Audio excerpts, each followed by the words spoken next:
Hola, ¿qué tal? Bienvenidos a todos a otra entrega de este curso de Spring.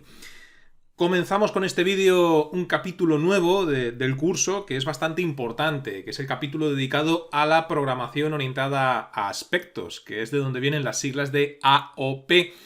Vamos a ver en este vídeo en qué consiste la AOP. Podéis encontrarlo en libros, tutoriales que consultéis por ahí como AOP, que viene de las siglas en inglés, Aspect Oriented Programming, o también como POA, que sería lo mismo pero en español, programación orientada a aspectos. Yo me referiré siempre a este término, a programación orientada a aspectos. La POA o POA es un concepto bastante complejo de explicar y también de entender, así que lo voy a intentar, que para mí es un desafío. Voy a intentar explicaros en este vídeo en qué consiste este paradigma de la programación, a ver si lo conseguimos entender, ¿no? Y lo voy a hacer con un ejemplo, que además es el ejemplo que ponen en todos los libros que podáis consultar por ahí, o un ejemplo muy parecido, ¿no? Imaginaos lo siguiente, imaginaos que tenemos un método en una aplicación de Spring que se encarga de insertar un cliente en una base de datos. Un método que por otra parte es muy parecido a métodos que ya hemos creado nosotros, ¿no? Bien, por un lado, este método recibe dos parámetros y luego, pues, dentro de ese método creamos la sesión, como hemos hecho tantas y tantas veces, y luego utilizamos el objeto de tipo session para guardar el cliente finalmente en la base de datos, ¿no? Suponiendo que vayamos a insertar un cliente. Y esto que hemos hecho nosotros ya unas cuantas veces, vemos que funciona, nos guarda el cliente en la base de datos sin ningún problema, ¿no?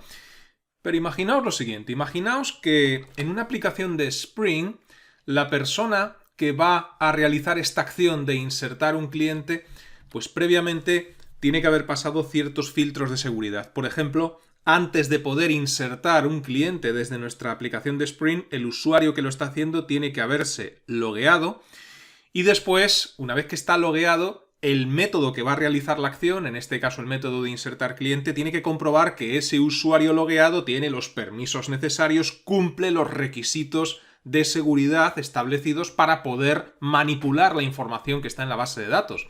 En este caso, insertar un cliente. Así que si queremos implementar esta capa de seguridad, pues vamos a tener que meter dentro de este código de insertar cliente todo el código necesario para poder loguear a ese usuario y todo el código necesario para, una vez el usuario está logueado, comprobar que ese usuario logueado es válido, que ese usuario logueado cumple con los requisitos de seguridad para que pueda hacer esta acción de insertar un cliente. Es decir, no vamos a dejar que inserte un cliente cualquier persona que maneje nuestra aplicación de Spring, sino solamente usuarios logueados y que además tienen cierto perfil para poder realizar esta acción.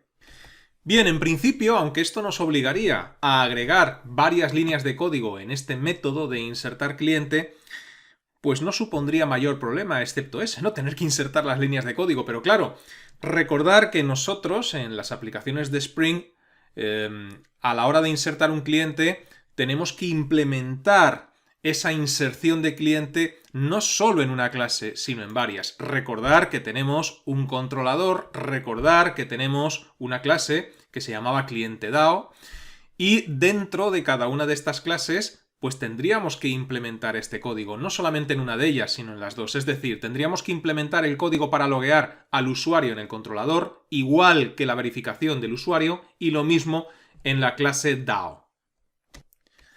Y esto en nuestra aplicación, que no es demasiado complicada, la aplicación que hicimos en vídeos anteriores, ¿no? De insertar un cliente. Pero ahora vamos a ponernos en la situación hipotética de que estamos creando una aplicación de Spring mucho más compleja, que además de insertar clientes, bueno, pues también borra clientes y actualiza clientes, ¿no? Imaginaos que para borrar clientes y actualizar clientes también queremos implementar la misma capa de seguridad. Bueno, pues tendríamos que agregar este código de varias líneas en más clases todavía, ¿no? Pero voy un paso más allá. Imaginaos que nuestra aplicación de Spring, además de insertar, borrar y actualizar clientes, también va a insertar, actualizar y borrar, por ejemplo, pedidos. Es decir, registrar una serie de pedidos que van haciendo esos clientes en la base de datos. Y también esta aplicación va a poder insertar, borrar y actualizar productos. Es decir, una serie de productos que tenemos almacenados en la base de datos que son los que los clientes hacen y registran con sus pedidos. Claro, aquí la cosa ya se va complicando, porque imaginaos que todo este código para el login y para la comprobación del usuario válido lo tenemos que introducir en el controlador y en la clase DAO, tanto para insertar, actualizar, borrar clientes, como para insertar, borrar y actualizar pedidos, como para insertar, borrar y actualizar productos. Ya estamos repitiendo toda esta funcionalidad de login y comprobación en un montón de clases. Y si nos tomáramos la molestia de hacerlo, pues podríamos llegar a hacerlo. Incluso a lo mejor, pues haciendo un copia-pega muchas veces y sustituyendo un par de cosas, pues al final lo consigues, ¿no? Pero claro, esto nos dejaría un montón de clases con código repetitivo, ¿no? Además de tomarnos la molestia de hacerlo. Y aquí, pues, hay que decir algo que muchas veces me decís vosotros a través de correos electrónicos. Mirad, cuando yo explico un curso de programación en sus comienzos, sobre todo para gente que no tiene conocimientos en programación y que se está iniciando en este mundo de la programación, siempre digo que en programación todos los caminos te llevan a Roma. Y eso se lo digo a la gente que comienza a programar para que asimilen, tengan en cuenta que un código de programación no tiene por qué ser estrictamente, no tiene por qué ser rígido, no responde a una única solución, sino que para conseguir un objetivo final, para que el programa funcione, pues puede haber 2, 3 o 4 alternativas o más de código posibles, ¿no? Es decir, el realizar un programa no obedece siempre a unas reglas fijas, rígidas, que debas seguir estrictamente, ¿no? Sino que el código de programación, siempre que la lógica sea correcta, te permite, pues, poder elaborar un programa de 5 o 6 formas diferentes. Y cuando le digo a esto a una persona que está comenzando a programar, lo de que todos los caminos en programación te llevan a Roma, porque muchas veces me dicen, oye, yo lo he pensado de otra manera, es incorrecto, ¿no? Y me envían su código. Entonces, claro, si el programa funciona, incorrecto no es, sobre todo para alguien que está empezando a programar. Enseguida, alguien que sí que tiene conocimientos y que está viendo ese vídeo de iniciación a la programación, pues enseguida me manda un correo electrónico y me dice, ten en cuenta que no es lo mismo un código que funciona que un código que está bien hecho. Y es totalmente cierto. Pero claro, esto no se le puede decir a una persona que está empezando a programar. O a lo mejor sí se le puede decir, pero no le puedes pedir, si está empezando a programar, que cree un código perfecto, limpio, legible, breve, conciso. Hay que darle un poco de margen, ¿no?, a ese alumno. Entonces aquí es donde entra esto que muchas veces me decís vosotros, con la programación orientada a aspectos. No es lo mismo un código que funcione que un código que está bien hecho. Si nos tomamos la molestia de incluir todas estas líneas de código para login y para comprobación de usuario en todas las clases, en todos los controladores, en todas las clases DAO, pues probablemente conseguiríamos que el programa funcionara correctamente. Pero ese código, desde luego, no estaría bien hecho. Siguiendo con este mismo ejemplo que tenemos en pantalla, imaginándonos que tenemos que implementar un código para loguearnos y un código para comprobar si el usuario logueado es válido, imaginaos que en una aplicación de Spring tenemos 3 clases.